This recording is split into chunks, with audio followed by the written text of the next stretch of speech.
everyone. Welcome to Building with Joao podcast. This is my podcast where I share every week my learnings and thoughts about my building journey. And we are already on the 8th episode.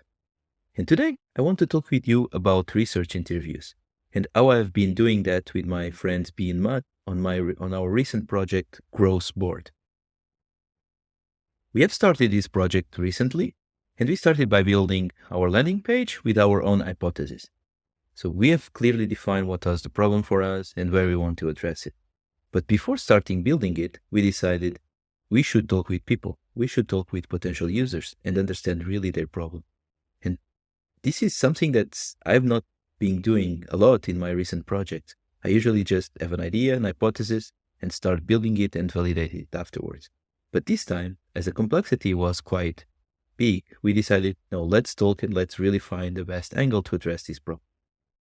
So when we started working on this idea, we had a vision to allow the SaaS companies to measure and optimize their marketing effort. Essentially focusing on paid channels. That was our main hypothesis initially. But we weren't very sure. The more we talk about it between the three of us, we were not super sure that this is really the way to go. We needed more evidence that this was really the problem and really find which angles we could use to address it. And that's what we did. We scheduled several interviews with potential users from different types of backgrounds and start talking with them to really understand what is the problem, or not exactly the problem, but to understand how they are doing these type of activities and see where the problems are. Okay, we know that we need to talk with people, but how can we start this procedure? So we find some companies and some people around our network. We start sharing about our idea and also did some cold outreach. And the goal of this is really to start scheduling some calls with people to really find potential interested people that think, okay, I feel this problem. I feel some connection here and I want to talk and I can share more information about it. And that's what we did. We were able to interview 5 different companies from different type of companies completely, different sizes, different revenues, and really try to cover many different spectrums with few interviews. At some point, you don't need to do a lot of interviews. Like 5 to 10 interviews are more than enough to really grasp where the problems are and really have a good feeling. And that's what we did. We scheduled 20 minutes video call conversation with those people, mostly people that are working on the marketing and growth, because that's our target focus, and try to get the most information out of them. But in order to make out of these interviews, and to make them really effective, there are some points that we need to take into account. First of all, these interviews are not about your idea. These interviews are about the person that is being interviewed. What are the process they use, not about what you want to do. So this is not to get your validation for your idea again. This is for you to understand how current users do their activities. And from understanding how they are doing it, you can identify potential flaws and potential points to improve. And that's what we're really trying to get here, to understand how different type of companies perform or organize or measure and track all their marketing efforts, and where we could place our product to improve this process of tracking and measuring. So it's very important that you don't focus really on your idea. You should not bias the interview with it. You should let the other person talk, and at the end, you can share about your idea. You can still ask about the validation, small validation about your idea, but the main focus should not be that at this stage.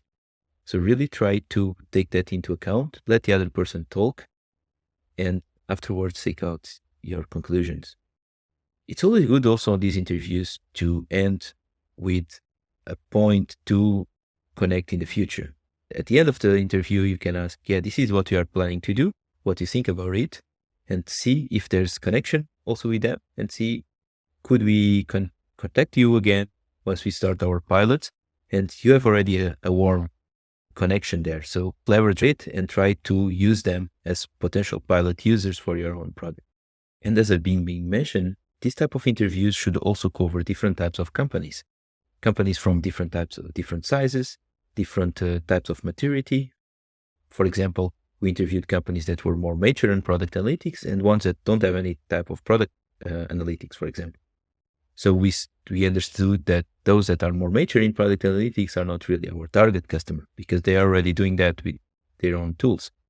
So this type of diversity is really important when you try to schedule these interviews, so that you don't focus only on one specific niche, but you try to cover many different types of customers or potential customers in the future, so that you know which one you want to focus first. We also interviewed companies that were doing paid ads and those that were not doing paid ads. Also e-commerce type of companies. Even if we are focusing on the SaaS, for us, it's also interesting to understand how the e-commerce companies that are much more focused usually on paid channels are doing it, and how we could try to leverage that also on the SaaS part, and their focus on the lifetime value of customers and the cost of acquisition, and try to bring that to the SaaS place. So this diversity was super important for us to really understand where we should focus. So before going into the interviews, we prepared a set of questions that we want to ask so that we kind of guide the interviews in our direction. And I want to share with you this type of question that we ask. So we started usually the interview to really understand who's on the other side, to understand their company, their size, their revenue, the position of the interview. This is really allowing us to identify their profile and to afterwards take that into account in our analysis. Then we focus more to understand their acquisition strategy and their processes. Which channels do they use, and how do they perform, or how do they interact with each different type of channels? Then, as our initial hypothesis were more focused on the paid and ads, we try to also leverage the questions towards that direction. So we try to understand what are the investments that they do in the different ad platforms, how do they track these across the different channels, and how do they monitor the cost of acquisition, and all these aspects related to the paid channels. And in some of interviews, we started to understand also that they are not so focused on the paid part, but more on the organic. So we try to adjust this type of question that we pre-prepare to the way the interview was going on. This is not a guide that you need to follow question by question and just take it to the answers. So you really need to adjust your interview based on what you are hearing from your interviewee. So that's really important to have this flexibility when you are preparing, and try to think what are the possibilities that can come and try to prepare some questions around. And one last section of our interviews was focusing on the lifetime value, on the churn, and on the customer cost of acquisition, and how companies interpret them. How do they think about each type of them? How do they measure it? What are their priorities? If they are focusing on reducing churn, focusing on reducing the CAC, or improving the LTV. And one question that we really always ask, and really in a very open way, is, for example, what are for you a best customer? To really understand what are their focus. Is the best customer a customer that purchase the biggest plan, or is the customer that stays longest? So really, what do companies understand by their best customer? Because our focus with our product is to try to leverage the best customers for their companies, and how we could optimize the marketing channels in order to get the most out of them in terms of what is the best customer for each company. So it was important for us to understand and have this very open question and see what people think about it. So after doing all these interviews, we need to start taking some conclusions and analyzing them. We clearly identified that there's an opportunity in this space. There's an opportunity on the attribution part. There's still some manual consolidation that it's needed. And there's the full chain and leveraging all these metrics. There's an opportunity definitely there. So we decided, let's not keep going on interviews, but now let's put hands on and start working on our product itself. These interviews were really good because it changed slightly our initial approach. So we were essentially focusing on tracking ad channels and analyze them together with the customer CRM or payment systems. But seems for us that the main issue is more on the organic content and the attribution itself. So we decided to make any channel agnostic and track the source of that lead. For us, at the end, it's exactly the same if it's coming from an ad, a blog, SEO, YouTube, any social. For us, it's a lead and it's coming from a certain channel. And we want to know which channel works the best. These interviews were also very interesting for us to find our best target customer. As we were focused more on the paid channels in the beginning, we were focused also on bigger companies, which are also harder to get into it. So the more we talk about it, the more we understood the problems and the other side. We also try to identify what is our go-to-market strategy. So this also made us review the type of customer that we should be focused on. After all these interviews, I asked myself if this is really useful, if we should keep doing that or not. Because recently I have not been doing this for my other project. I focus straight or go straight to the implementation phase and validate afterwards. But doing this type of research, especially when the complexity is bigger, especially when you don't know exactly the problem is very vast and broad, you don't know exactly where to focus, this can give you more confidence that you are addressing an existing problem and that you know or be more confident in the angle that you are trying to tackle that problem. So I think it's good to take this opportunity to really refine your problem and find this angle.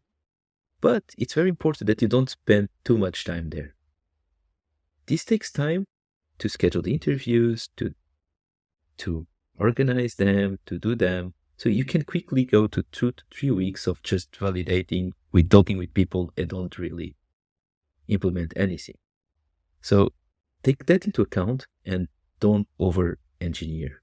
Really try to be quick, try to get few inputs. You don't need a lot because afterwards things are repeated. So really try to take that into account. I think this type of interviews also allows you to really create a pitch in your mind, to really try to explain your idea and refine it. So I think in that sense, it's very, very good because you can really get immediate feedback and you can see if the way you are exposing your idea is good.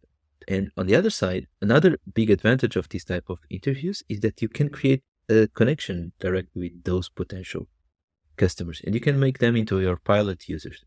So if you have that and you can work together with them to develop your products, you have a very good way to really make something that is useful for people. So my TLDR about research interviews is if you are unsure about your problem or which angle you want to tackle it, do them. Spend some time, find interested people, find companies that can provide you useful information. Don't over-engineer it, and then at the end, leverage those users to build the product together with them. I think that can be a really good opportunity, but really take into account that do not spend too much time in this phase. Yeah, that's the end of this episode. I hope you are still there. And if so, just say hi and share what you'd like to listen and to have me explain if this is resonate with you or not. All feedback is super welcome. So I really appreciate and see you next week.